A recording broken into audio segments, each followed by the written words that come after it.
Welcome to the final test of the Xbox One Elite Series 2 pad that was dropped. I've cleaned it all out and put it all back together. Let's just see how it all functions. Right, A, B, fine, X, Y, two middle buttons on the B8, B9, the big X button at the top, that's B16. Left and right stick buttons, they're fine. Main triggers, they get full 100% range. Let's step the trigger stop down one and test them again. Yep, they're fine. And for all the way, fine and dandy. Pull them out. Right, that's fully open again for full range. Right, the ones you had problems with was LB and RB, which is L1 and R1 on a DualShock 4 respectively, but it was B4, which is LB, was inconsistent. But I don't know if it had little bits of plastic stuffed in there or hair or whatever, but it seems fine now. They are. Every now and then, if you give it a light press, it don't respond. You have to give it a bit more of a press than, more pressure than normal. So I don't know if they could do with cleaning. I did get all the fluff and stuff out of this pad when I took it apart. They seem fine. Triggered right well, so I tried. Oh yeah, the back buttons, the back pedal buttons. P1, that's working. P2, P3, and P4 in there programmed, whatever they're programmed as. Right, let's have a look at the analog sticks. Single pass, fill it in. It's pretty good. That would be a good result on a DualShock 4 for a single pass, but the more you do it, the more they fill out.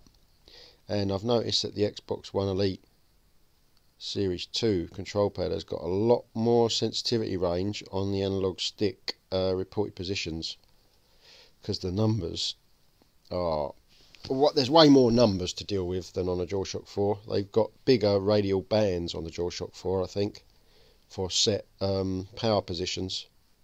So this is way more sensitive on here, but it may cause you more problems if your dead spots are mechanically off center. It's just an assumption. Right, so they go up to like 13-14% overshoot. Right, what we've got here, this side went up to about 13.13 off center when I see it. I don't know what are good results on a Xbox. 13600, and it drops off. So what's the other side? And as I say, I'm not familiar with this technology. I don't know if this has had its dead spots calibrated and logged on the pad, or if that's console side. Because you've got your button mappings in these, I don't know if you can calibrate the pad and save it on the pad's memory. So you might be able to fix that anyway in the digital setups.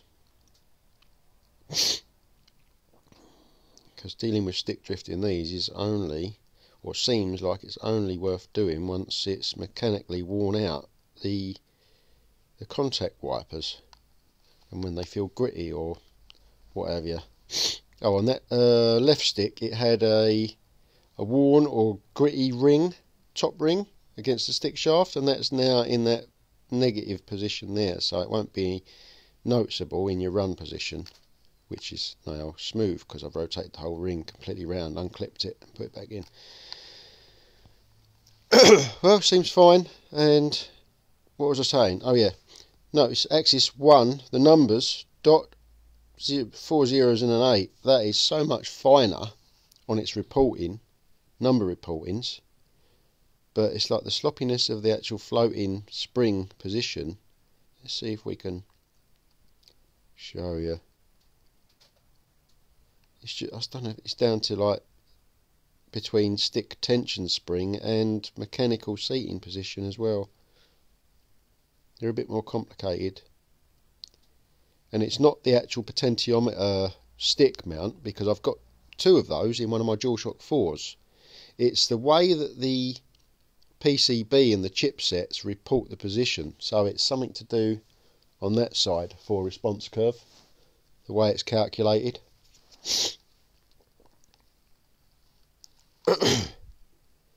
So that way was, let's just refresh that, and then one short pass at outer edge, fill it all in. There you go, it's not too bad. That's all working, it's decent. B4, B5 or LB and RB seem to work consistently. It's fine, it's all gone back together, and you can't really tell that it ever had any damage because there's no more rattling bits of plastic in there. It's fixed. Thanks for watching.